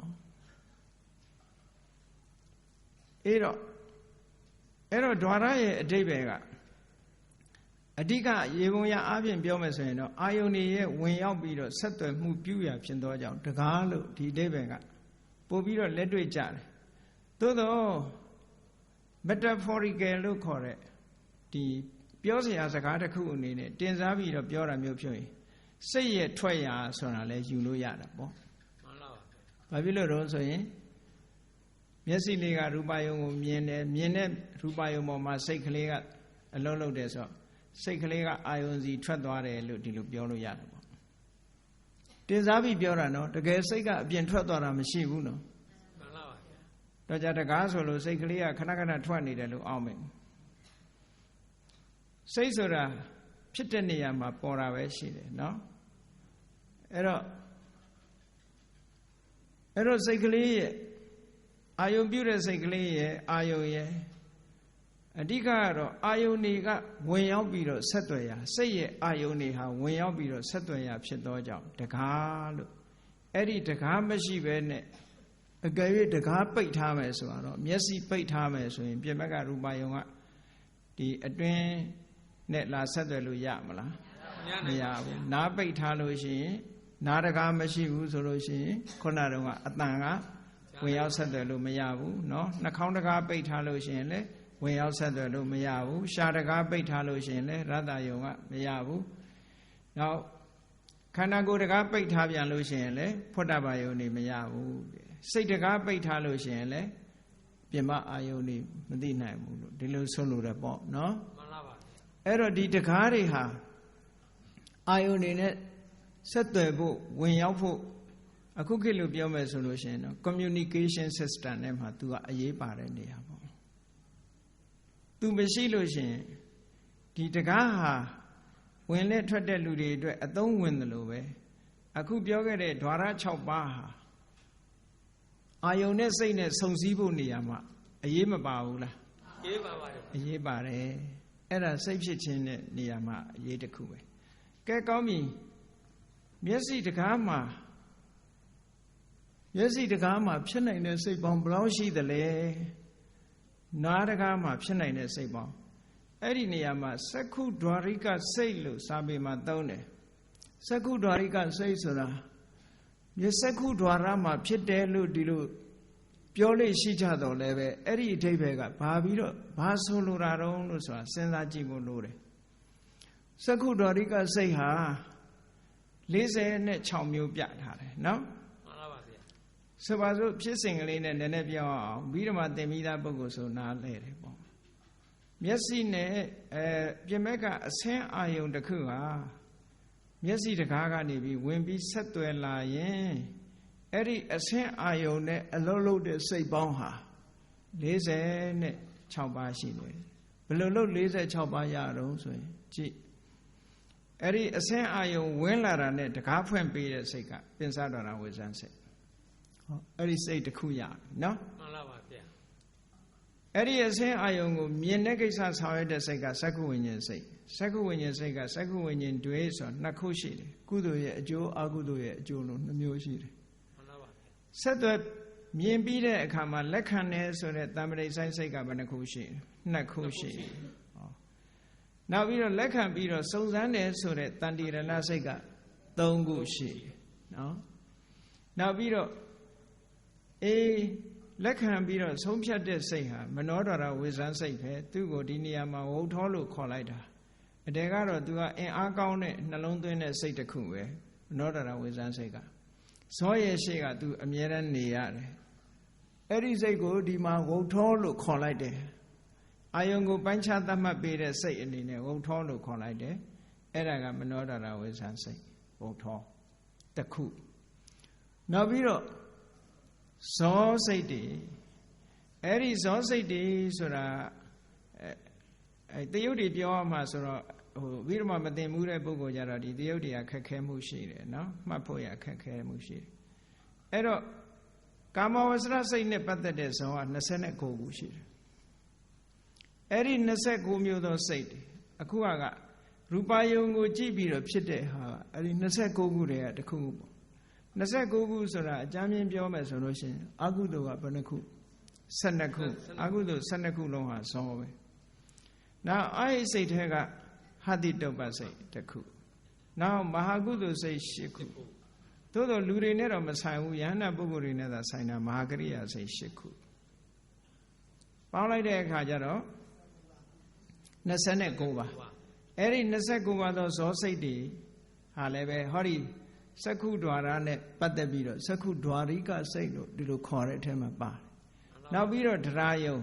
ခုနကဒရာယုံဆိုတာက17ခုရှိတယ်မဟာဝိပဿစိတ်8ခုနဲ့တန်တိရဏ3ခုတန်တိရဏကခုနယူပြီးသားဖြစ်လို့ထပ်နေမှာဆိုလို့သူ့ကိုရှောင်လိုက်တဲ့အခါကျတော့မဟာဝိပဿစိတ်8ခုဒရာယုံအနေနဲ့ရှိတယ်အဲ့ဒါတွေကိုပေါင်းလိုက်တဲ့အခါကျတော့46ပါတဲ့သိညိုတယုတ်ကအဲ့ဒါလို့ပြောတာနော်အဲ့တော့သဘာဝကလေးကိုသိပြီးတယုတ်တွေကတော့စာနဲ့မှတ်မှပဲရတယ်နော်မှန်ပါပါဗျာကထားတော့ apply လုပ်တဲ့အခါမှာပြောချင်တာကဘာတော့ဆိုလို့ရှိရင်အဲ့ဒီစိတ်တွေဟာတဲ့စက္ခုဒွါရိကစိတ်စက္ခုဒွါရ၌ဖြစ်သောစိတ်လို့ဆိုတဲ့အခါကျတော့သို့တော့စက္ခုဒွါရ၌ဖြစ်တယ်ဆိုပေမဲ့စက္ခုဝတ္ထုကိုမှီတယ်လို့ဒီလိုပြောတာမဟုတ်ဘူးနော်မှန်ပါပါဗျာ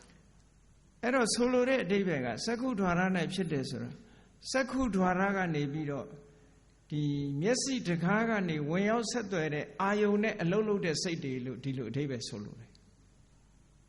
အဲ့ဒီအဓိပ္ပာယ်မှာပို့ပြီးတော့ရှင်းလင်းမှုရှိတယ်အနုဘဆိုလို့ရှိရင်ဒီဒွါရမှာဖြစ်တယ်ဆိုတော့စက္ခုမျက်လုံးပေါ်မှာဖြစ်တယ်လို့ထင်နေလေမျက်လုံးနဲ့ဖြစ်တာမဟုတ်ဘူးဒီစိတ်တွေအားလုံးဟာအာယုန်နဲ့ဆက်သွယ်လာလို့သူတို့ပေါ်လာပြီးတော့အာယုန်နဲ့အလုံးလုံးကြတာဒီစိတ်တွေဟာလူရဲ့စိတ်ဟာအာယုန်တစ်ခုဖြစ်ရင်အလုံးလုံးတာပဲလေအဲ့ဒီအာယုန်နဲ့နော်မျက်စိကတစ်ခုခုမြင်လိုက်ရင်အဲ့ဒီမြင်တဲ့အာယုန်နဲ့အလုံးလုံးနေတာနားကအတန်လေးတစ်ခုကြားရင်အဲ့ဒီအတန်နဲ့အလုံးလုံးသွားတာပဲမဟုတ်လားမှန်ပါပါဗျာအဖြေမတွေ့မချင်းလိုက်နေတာလေဘာသာမာလိတ်နဲ့သွားနေမှာပဲဟုတ်လားမှန်ပါပါမကျင့်တတ်ခြင်းအနတ်ဆိုလဲဘာနတ်မာလိတ်နဲ့လိုက်နေမှာပဲအာယုန်နဲ့အလုံးလုံးနေတယ်လို့ပြောတာပြီးသွားလို့ရှိရင်နောက်တစ်ခုအာယုန်တစ်ခုပြောင်းသွားပြန်ရောဒါကြောင့်မို့သုတ်တန်ထဲမှာမြတ်စွာဘုရားဟောထားတယ်စိတ်ကမြောင်းနဲ့တူတယ်တဲ့မြောင်းနဲ့တူတယ်မြောင်းဟာဒီသစ်ကိုင်းလေးဆွဲလိုက်ဒီသစ်ကိုင်းလွတ်လိုက်ဟိုသစ်ကိုင်းဆွဲလိုက်ဟိုသစ်ကိုင်းလွတ်လိုက်နောက်ထပ်သစ်ကိုင်းတစ်ခုဆွဲလိုက်နေငြိမ်တဲ့ကိုမရှိဘူးသစ်ကိုင်းတစ်ခုကနေသစ်ကိုင်းတစ်ခုကူးနေတယ်စိတ်ကလည်းအဲ့ဒီတိုင်းပဲ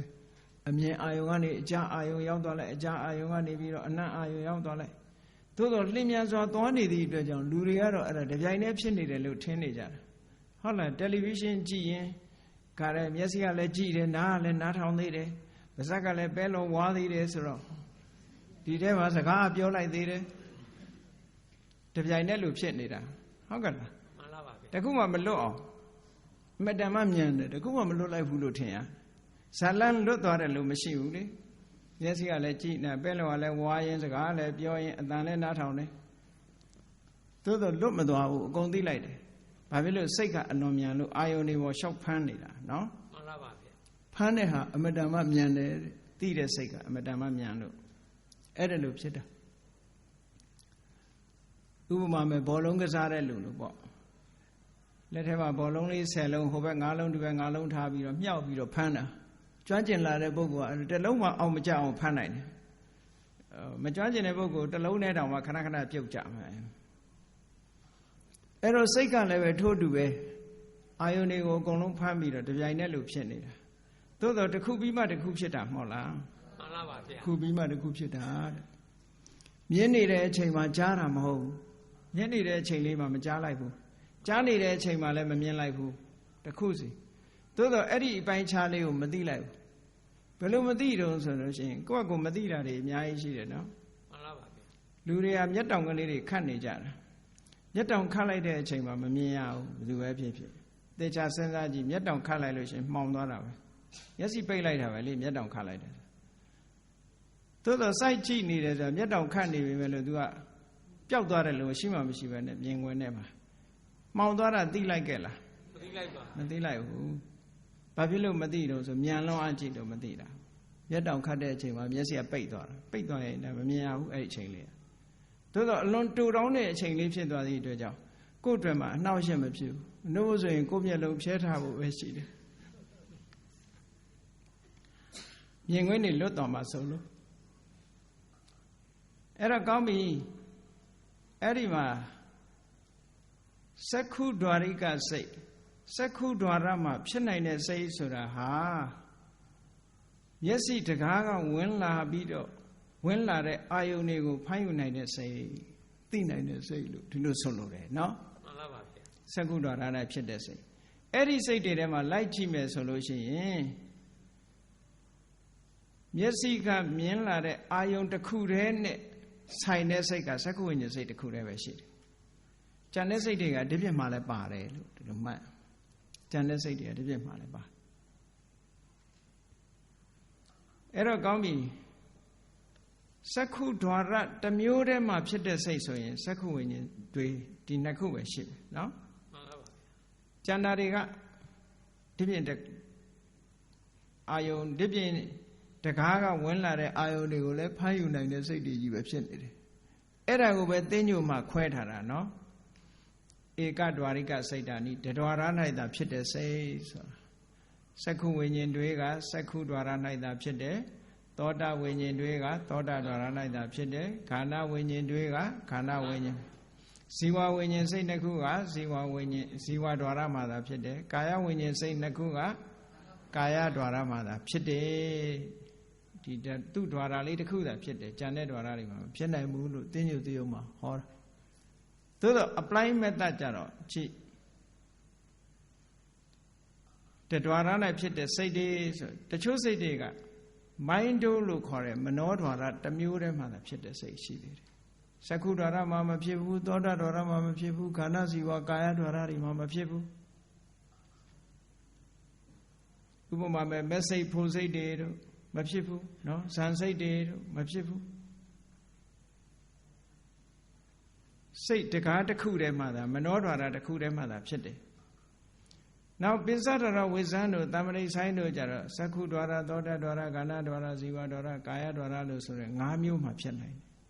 ၅မျိုးမှဖြစ်နိုင်တယ်လို့ဆိုတာအဲ့ဒီ၅မျိုးကနေပြီးတော့ဆက်သွယ်လာတဲ့အဲ့ဒီတကားဝတွေကဆက်သွယ်လာတဲ့အာယုံကိုသိနိုင်တယ်လို့ပြောတာနော်မှန်ပါပါအတိပ္ပယ်ကဒီဒွါရမှာဖြစ်တယ်ဆိုရင်ဒီဒွါရကဝင်လာတဲ့အာယုံကိုသိနိုင်စွမ်းရှိတယ်ပေါ့အဲ့တော့စိတ်တိုင်းစိတ်တိုင်းဟာဒီဒွါရတိုင်းကဟာမသိနိုင်ဆိုပါစို့ကြားတဲ့အတန်ကိုစက္ခုဝိညာဉ်စိတ်ကသိနိုင်စွမ်းမရှိဘူးသူမပါဘူးအဲ့ကြားအဲ့ချိန်မှာသူမဖြစ်ဘူးအဲ့တော့ကိုယ်စိတ်ထဲမှာကိုယ်တဏ္ဍာမှာစိတ်တွေဟာတခါတည်းဖြစ်နေတယ်လို့ဒီလိုမအောင်မိတ်လေနဲ့နော်ဟုတ်လားပါဗျာအကြောင်းတိုက်ဆိုင်တဲ့အခါမှာဖြစ်လာတယ်လို့ဒီလိုမှတ်ရမယ်ကဲကောင်းပြီဒါကတကားနဲ့ပတ်သက်ပြီးတော့မှတ်เสียရလေးဓွာရနဲ့ပတ်သက်ပြီးတော့မှတ်เสียရလေးပေါ့အဲ့ဒီမှာဓွာရဝိမုတ်စိတ်ဆို6ဓွာရနဲ့ဖြစ်တဲ့စိတ်ဆိုတာရှိတယ်။မှာဆိုတော့တဓွာရနဲ့သာဖြစ်တဲ့စိတ်2ဓွာရမှာဖြစ်တဲ့စိတ်5ဓွာရမှာဖြစ်တဲ့စိတ်6ဓွာရမှာဖြစ်တဲ့စိတ်သိညိုထဲမှာအဘိဓမ္မာသင်တဲ့ပုဂ္ဂိုလ်တွေအဲ့လိုခွဲတယ်ယံခါ6ဓွာရဖြစ်တယ်ယံခါ6ဓွာရမှာလွတ်တယ်ဟောဓွာရဝိမုတ်စိတ်အမြဲတမ်းဓွာရကလွတ်နေတဲ့စိတ်ဆိုပြီးတော့ဒီလိုခွဲတယ်နော်မှန်ပါပါဗျာအဲ့ဒါတွေကတယုတ်အနေနဲ့ထပ်ပြီးတော့ခွဲတာဒါတွေလည်းနားတော့နားလည်တဲ့နဲ့ပေါ့ apply method မှာဒါတွေကိုနားလည်တဲ့နဲ့ပေါ့အဲ့ဒီမှာနားလည်ရမှာဓွာရဝိမုတ်စိတ်ဘာဖြစ်လို့ဓွာရကလွတ်တယ်လဲဆိုရင်ဒီတကားတွေကနေဆက်သွယ်လာတဲ့အာယုံနဲ့အလုံးမလုံးတဲ့စိတ်တွေကိုပြောတာဒါကိုဓွာရဝိမုတ်စိတ်လို့ပြောတာနော်အဲ့ဒါဘာစိတ်တွေတုံးဆိုတော့အမြဲတမ်းဓွာရကနေလွတ်နေတဲ့စိတ်ကမဟာဝိဘတ်စိတ်မဟဂုတ်ဝိဘတ်စိတ်9ခုကိုပြောတယ်ရူပဝဆရဝိဘတ်စိတ်5ခုရယ်အရူပဝိဘတ်ဆရစိတ်5ခု4ခုရယ်အားလုံးပေါင်းလိုက်လို့ရှင်အဲ့ဒီ9ခုအဲ့ဒီ9ခုကလူတွေနဲ့မဆိုင်ဘူးနော်မှန်ပါပါဗျာစာအနေနဲ့သာသင်တာလူတွေနဲ့မဆိုင်ဘူးလူကွာနဲ့ဘာမှမဆိုင်ဘူးအဲ့ဒါနတ်ပြည်ဗြဟ္မပြည်မှာရှိတဲ့စိတ်တွေဗြဟ္မာရိရဲ့တဏ္ဍာမှာဖြစ်တဲ့စိတ်အဲ့ဒီဝိဘတ်စိတ်တွေဆိုတာသူတို့ကပရိသေရိကိစ္စဘဝင်ကိစ္စသုတိကိစ္စဆိုတဲ့လုပ်ငန်းကိုသာလုပ်သည့်အတွက်ကြောင့်ပြင်ပကဝင်လာတဲ့အာယုန်နဲ့ဆက်သွယ်မှုဘယ်တော့မှမလုပ်ဘူးမလုပ်သည့်အတွက်ကြောင့်သူတို့ဟာအာယုန်ကဝင်လာတဲ့စိတ်နဲ့ဆက်သွယ်မှုမရှိလို့ door free လို့ခေါ်တာတကားလွတ်နေတယ်ဆိုတဲ့စိတ်တွေအမှန်ကတော့သူတို့ကိုယ်တိုင်ကတကားပဲလေဘဝင်ပဲသူတို့ကိုယ်တိုင်ကတကား နောက်ပြီးတော့မာဝိဘက်စိတ်8ခုကြတော့ယံခါ6ဓာရမှာဖြစ်ပြီးယံခါ6ဓာရကလွတ်တယ်လို့ဆိုတဲ့ထဲမှာမာဝိဘက်စိတ်8ခုဆောင်ရွက်တဲ့အခါမှာသူကပရိသေစိတ်ဘဝင်စိတ်ဘဝင်ကိစ္စသုတိကိစ္စဆောင်ရွက်တဲ့အချိန်မှာဆိုရင်သူကဒီအာယုန်တကားကနေဆက်သွယ်လာတဲ့အာယုန်နဲ့ဆက်သွယ်ပြီးအလုံးမလုပ်ဘူးဆိုလိုတာကပရိသေစိတ်တို့ဘဝင်စိတ်တို့သုတိစိတ်တို့ဆိုဒီမှာဒီတကား6ခုကနေပြီးတော့ဆက်သွယ်လာတဲ့အာယုန်တွေနဲ့အလုံးမလုပ်တဲ့စိတ်တွေလို့ပြောရမှာဒါကြောင့်မို့လို့သူတို့ကိုဓဝရဝိမုတ်စိတ်လို့ခေါ်တာနော်မှန်ပါပါဗျာဓဝရဝိမုတ်စိတ်ဆိုတာဓဝရကလွတ်တယ်လို့တာမန်အဓိပ္ပာယ်ပြောရပေမဲ့လို့ဘယ်လိုဆိုလိုတာတုံးဆိုလို့ရှိရင်ဒီတကားကနေဝင်ရောက်လာတဲ့အာယုန်တွေနဲ့အလုံးမလုပ်ဘူးလို့ဒီလိုဆိုလိုတယ်ဆက်သွယ်မှုမလုပ်ဘူးလို့ပြောတာမှန်ပါပါဒါကြောင့်မို့လို့ဘုန်းကြီးတို့တွေအိတ်နေတဲ့အချိန်မှာဘဝင်စိတ်ဖြစ်နေလို့ရှိရင်ဟောဒီတကားတွေကနေဆက်သွယ်လာတဲ့ဟာတွေနဲ့အလုံးမလုပ်ဘူးဘဝင်စိတ်တွေကအလုံးမလုပ်ဘူးသူကဒါပြင်ဘယ်သူနဲ့အလုံးလုံးတာတုံးဆိုကံရဲ့အရှိန်နဲ့ကံကပေးထားတဲ့ကံကြောင့်ထင်းလာတဲ့ကံကမ္မနမိတ်ဂတိနမိတ်ဆိုတဲ့အတိတ်ဘဝကယူထားတဲ့အာယုန်နဲ့ပဲသူက run နေတယ်အဲ့ဒါနဲ့ပဲသူကသွားနေတာအခုပစ္စုပန်မျက်စိကမြင်တဲ့အဆင့်အာယုန်နားကကြားတဲ့အသံအာယုန်နှာခေါင်းကနာရတဲ့အနံ့အာယုန်လျှာကလျက်ရတဲ့အရသာအာယုန်ခန္ဓာကိုယ်ကထိတွေ့ရတဲ့အထိတွေ့အာယုန်တွေနဲ့သူကလုံးဝဆက်သွယ်မရှိဘူးလုံးဝဆက်သွယ်မရှိဘူးအဲ့ဒါတွေနဲ့ဆက်သွယ်လိုက်ရင်လည်းသူပြတ်ထွက်သွားတယ်ဒါကြောင့်မို့လို့သူတို့ကိုဓဝရဝိမုတ်စိတ်လို့ပြောတာတော့ကျတော့ဓဝရထဲမပါလို့ဓဝရဝိမုတ်စိတ်လို့ထင်နေမယ်နော်အဲ့ဒီအဓိပ္ပာယ်မျိုးပြောတာမဟုတ်ဘူးအာယုံကနေပြီးတော့တကားကနေပြီးဆက်သွယ်လာတဲ့တကားအာယုံကနေတကားကနေဆက်သွယ်လာတဲ့အာယုံနဲ့အလုံးမလုံးတဲ့စိတ်တွေအဲ့ဒါကိုဓဝရဝိမုတ်စိတ်လို့ခေါ်တယ်တကားနဲ့ဆက်သွယ်ပြီးတော့မှအာယုန်တကားကနေဝင်လာတဲ့အာယုန်နဲ့ဆက်သွယ်ပြီးတော့ဖြစ်တဲ့ဟာမှသူကဓဝရ6ပါးမှာဖြစ်တယ်ဓဝရ5ပါးမှာဖြစ်တယ်ဓဝရ1ပါးမှာဖြစ်တယ်လို့ဒီလိုပြောတာကောင်းပြီဒါဓဝရနဲ့ပတ်သက်တဲ့အကြောင်းအရာတွေနောက်တစ်ခါဝဋ္ထုယုတ်တယ်ဝဋ္ထုယုတ်ဆိုတာကြတော့စိတ်ရဲ့မိယာစိတ်ရဲ့ဖြစ်ရဌာနလေးတွေမနေ့ကပြောတယ်လို့စီတန်ဒီစီကဖြစ်တာစီတီးတဲ့ဒုက္ခဖြစ်တာမဟုတ်ဘူးစီကဖြစ်တာနော်မှန်ပါစောင်းတန်ဒီစောင်းကျိုးနဲ့စောင်းအိုးကနေဖြစ်တာစောင်းတီးတဲ့လက်ကဖြစ်တာမဟုတ်ဘူးအဲ့ဒါလိုပဲဒီဝဋ္ထုယုတ်ကိုမှီပြီးတော့ဖြစ်တဲ့စိတ်ကလေးတွေကြည့်မယ်ဆိုလို့ရှိရင်စိတ်အစဉ်နဲ့ပြောမယ်ဆိုလို့ရှိရင်အာယုန်တစ်ခုဆက်သွယ်လာတဲ့အခါမှာပထမဆုံးပေါ်လာတာပိစ္ဆဒရဝိဇ္ဇန်စိတ်ကလေးပဲတကားဖွင့်ပေးတဲ့စိတ်အဲ့ဒီပိစ္ဆဒရဝိဇ္ဇန်စိတ်လေးကဘယ်သူ့ကိုမှီတာတုံးလို့ဆိုတော့ဟရယဝဋ္ထုဆိုတဲ့ဟရယဝဋ္ထုယုတ်ကိုမှီပြီးတော့ဖြစ်တယ်အဲ့ဒီပိစ္ဆဒရဝိဇ္ဇန်စိတ်ချုပ်သွားတဲ့အခါနောက်ထပ်ပေါ်လာတဲ့သူ့နောက်မှာဆက်ပေါ်လာတဲ့စိတ်ကစက္ခုဝိညာဉ်စိတ်အဲစက္ခုဝိညာဉ်စိတ်ကြတော့ဘယ်သူ့ကိုမှီဖြစ်တာတုံးဆိုစက္ခုဝဋ္ထုကိုမှီဖြစ်တယ်တခါနောက်ဆက်လာတဲ့တံပတိဆိုင်စိတ်ကြတော့ဘယ်သူ့ကိုမှီတာတုံးလို့ဆိုလို့ရှိရင်လက်ခံတဲ့စိတ်ကြတော့ဟရယဝဋ္ထုကိုမှီတယ်နောက်တန်တိရဏစိတ်ကလည်းဘယ်သူ့မှီတာတုံးဆိုဟရယဝဋ္ထုကိုမှီတယ်ဝုတ်ထောစိတ်ကဘယ်သူမှီတာတုံးဆိုရင်ဟရယဝဋ္ထုကိုပဲမှီတယ်ဇောစိတ်တွေကဘယ်သူကိုမှီတာတုံးဆိုရင်ဟရယဝဋ္ထုကိုပဲမှီတယ်တရားယုံတွေကဘယ်ကိုမှီတာတုံးဆိုလို့ရှင်ဟရယဝဋ္ထုကိုပဲမှီတယ်အဲ့ဒီစိတ်ဖြစ်စဉ်ထဲမှာစက္ခုဝဋ္ထုကိုမှီဖြစ်တဲ့စိတ်ကလေးကစက္ခုဝိညာဉ်စိတ်တစ်ခုနဲ့ပဲရှိတယ်ဖြစ်စဉ်တစ်ခုထဲမှာအဲ့တော့စက္ခုဝဋ္ထုစိတ်ကလေးတစ်ခုစက္ခုဝိညာဉ်စိတ်ကလေးတစ်ခုတည်းမဲ့စက္ခုဝဋ္ထုကိုမှီပြီးတော့ဖြစ်လာတယ်ကျန်တာတွေကဟရယဝဋ္ထုကိုမှီပြီးတော့ဖြစ်တယ်ဆိုတော့ဒီတစ်ခုကဆက်သွယ်နေတယ်ဆိုတာထင်ရှားတယ်နော်မှန်ပါပါဗျာအာယုတစ်ခုမှဖြစ်လာတဲ့အခါဆက်သွယ်မှုရှိနေတယ်ဆိုတာထင်ရှားတယ်ထို့တူပဲသောတဝိညာဉ်စိတ်ကလေးကသောတဝိညာဉ်စိတ်နှစ်ခုကသောတဝဋ္ထုကိုမှီပြီးတော့ဖြစ်တယ်ခန္ဓာဝိညာဉ်စိတ်နှစ်ခုကခန္ဓာဝဋ္ထုကိုမှီပြီးတော့ဖြစ်တယ်ဇီဝဝိညာဉ်စိတ်နှစ်ခုကဇီဝဝဋ္ထုကိုမှီပြီးတော့ဖြစ်တယ်ကာယဝိညာဉ်စိတ်နှစ်ခုကကာယဝဋ္ထုကိုမှီပြီးတော့ဖြစ်တယ်ကြံတဲ့စိတ်တွေအားလုံးကတော့ဟရယဝဋ္ထုကိုမှီပြီးတော့ဖြစ်တယ်ဘုံဘဝနဲ့တွက်လိုက်မယ်ဆိုရင်အရူပဘုံမှာဖြစ်တဲ့မဟာဝိဘတ်အရူပဝိဘတ်၄ခုကြတော့ ဘယ်ဝတ္ထုယုတ်ကိုမှမမှီဘူးဘာလို့ဆိုမှီစရာမှရှိမှမရှိတာသူဝတ္ထုယုတ်မမှီဘဲနဲ့ဖြစ်တယ်လို့ဒီလိုတယုတ်အနေနဲ့ဒီလိုနားလည်ရမှာပေါ့အဲ့တော့တယုတ်အနေနဲ့နားလည်အောင်ကတော့အဘိဓမ္မာကျမ်းကိုဆက်ပြီးတော့ဒါလေးလာရမယ်ပေါ့အဲ့ဒါကိုလေးလာပြီးတော့မှတ်သားမှပို့ပြီးတော့ရှင်းအောင်လို့အခုက apply လုပ်ပြီးတော့ပြနားလည်ဖို့ apply လုပ်ပြီးတော့ပြတာနေ့ပြန်ကြလို့ရှိရင်အရေးကြီးတဲ့အာယုံပိုင်းကိုထပ်ပြီးတော့ပြောစိတ်နဲ့အာယုံဒီပိုင်းကပို့ပြီးတော့အရေးကြီးလာတယ်အခုဒီကနေ့ဝတ္ထုယုတ်ဆိုတာစက္ခုဝတ္ထုလေးကိုမှီပြီးတော့စက္ခုဝိညာဉ်စိတ်ဖြစ်တယ်ဆိုတာစက္ခုဝတ္ထုလေးကစက္ခုဝိညာဉ်စိတ်ကိုပဋ္ဌာန်းနဲ့ပြောမယ်ဆိုရင်ပုရိသတပစ္စယောဆိုတဲ့တတ္တိနဲ့ခြေစုပ်ပြုတယ်နေတယပစ္စယောဆိုတဲ့တတ္တိနဲ့ခြေစုပ်ပြုတယ်သူစွမ်းရည်တတ္တိကလေးတွေရှိတယ်ဒီစိတ်ဟာအကြောင်းပဲဖြစ်လာရတာမဟုတ်ဘူးသူ့ရဲ့အထောက်ပံ့အကြောင်းတရားတွေရှိတယ်ပုရိသတပစ္စယောနေတယပစ္စယောအဋ္ဌိပစ္စယောအာဝိကတပစ္စယောအဲ့ဒီတတ္တိနဲ့ခြေစုပ်ပြုတာနော်မှန်ပါဗျကြိုတင်ပြီးတော့ဖြစ်နေတဲ့စက္ခုပတာရဝတ္ထုယုတ်လေးကိုမှီပြီးတော့စက္ခုဝိညာဉ်စိတ်ကလေးကပေါ်ရတာသူနဲ့ပြိုင်လို့ဖြစ်တာမဟုတ်ဘူးစက္ခုဝတ္ထုစိတ်လေးကကြိုတင်ပြီးတော့ဖြစ်လာတာကြိုတင်ဖြစ်လာတဲ့စက္ခုဝတ္ထုလေးကိုမှီပြီးတော့စက္ခုဝိညာဉ်စိတ်ကဖြစ်ရတယ်လို့နောက်ပိစ္ဆဒရဝိဇ္ဇန်စိတ်ကဟရိယဝတ္ထုကိုမှီပြီးတော့ဖြစ်တယ်ဆိုတာလည်းပဲသူနဲ့ပြိုင်လို့ဖြစ်တဲ့ဟရိယဝတ္ထုကိုမှီတာမဟုတ်ဘူးခုနကသဘောပေါက်ဖို့ရကစက္ခုဝတ္ထုသောတာဝတ္ထုခန္ဓာဝတ္ထုဇီဝဝတ္ထုကာယဝတ္ထုတွေဟာဘယ်သူကနေထုတ်လုပ်ပေးနေတာတုံးဆိုကံကထုတ်လုပ်ပေးနေတာလို့မှတ်တာဟရိယဝတ္ထုကိုဘယ်သူကထုတ်လုပ်ပေးနေတာတုံးဆိုရင်ကံကထုတ်လုပ်ပေးနေတာကမ္မစယုတ်တွေ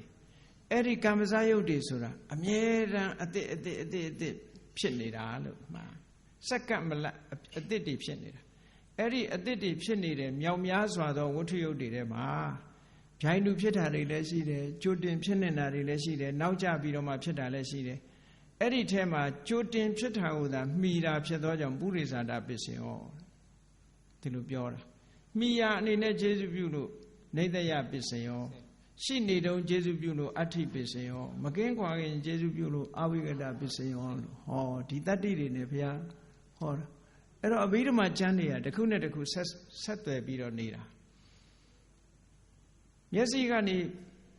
ဒီမျက်စိကိုလာပြီးတော့ပေါ်လာတဲ့အဆင်းအာယုံလေးကြတော့အာရမဏပစ္စယောအဲ့ဒီအာရမဏပစ္စယောကလည်းပဲသူစတင်မွေးဖွားတဲ့အချိန်ချက်ချင်းကြီးသူကဒီစိတ်ထဲမှာပေါ်လာတာမဟုတ်ဘူးစက္ခုဝိညာဉ်စိတ်ကရူပယုံကိုမြင်တယ်ဆိုတာချက်ချင်းကြီးမြင်တာမဟုတ်ဘူးရူပယုံလေးကဘယ်ချိန်ကမွေးဖွားလိုက်တာတုံးလို့ဆိုတော့မျက်စိနဲ့စက္ခုပတာရနဲ့ရူပယုံလေးဆုံလိုက်တဲ့အချိန်ဟာ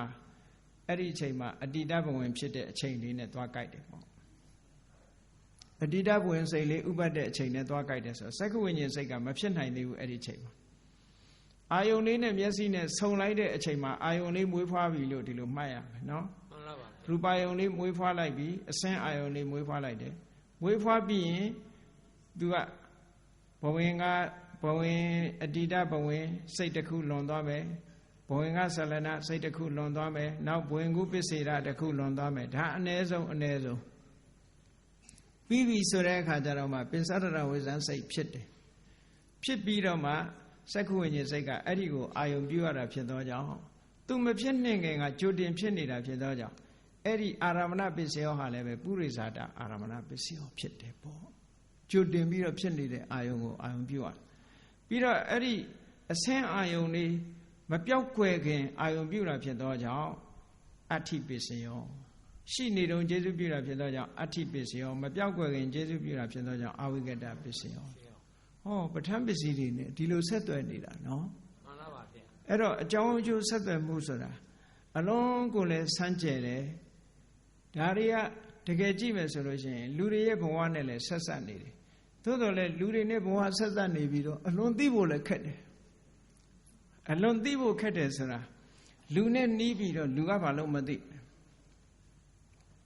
ရှေးတော့ကဆရာတော်ကြီးတစ်ပါးတဲ့ရေကန်နားမှာဒီပြစီးလဲနေတယ်ဟုတ်လားအဲ့တော့အမတ်ကြီးတယောက်ကဆရာတော်ကြီးနာရောက်လာတယ်ရောက်လာပြီးတော့အရှင်ဘုရားဒီရေကန်ဘယ်နှပေရှိတုံးနဲ့ဘယ်နှပေနဲ့တုံးမေးတော့ဆရာတော်ကြီးကငါမသိဘူးတဲ့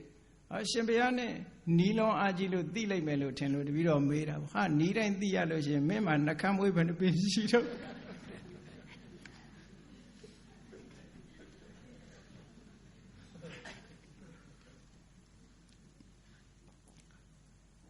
လူတွေမှာအဲ့လိုမဟုတ်ဘူးလား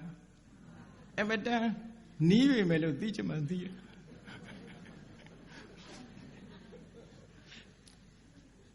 အဲ့တော့ခုဒီတရားတွေကလည်းလူတွေရဲ့တဏ္ဍာမှာဖြစ်တယ်ဆိုတော့အလွန်နီးတဲ့တရားတွေပဲ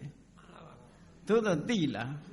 မသိဘူးဘာဖြစ်လို့မသိလဲဆိုအလွန်နဲ့နဲတယ်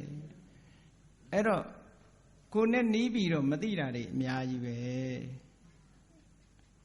ဒါကြောင့်သိအောင်ကြိုးစားကြရမယ်လို့ဒီလိုပြောတာမှန်ပါပါဗျာအဲ့တော့စိတ်ဖြစ်ပုံနဲ့ပတ်သက်ပြီးတော့အဓိကကအာယုံ6ပါးရဲ့အာယုံ6ပါးနဲ့ဖြင့်ကြတော့ထပ်ပြီးတော့ပြောမယ်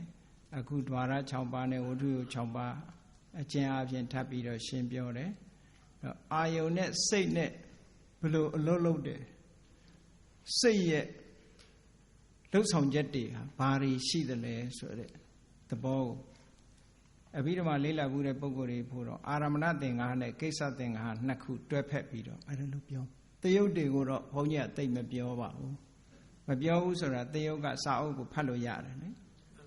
တယုတ်ကစာအုပ်ကိုဖတ်လို့ရတယ်အဓိပ္ပာယ်ကစာအုပ်ဖတ်ခြင်းနားလည်ခြင်းမှနားလည်မယ်ပေါ့အဲ့ဒါကြောင့်မို့လို့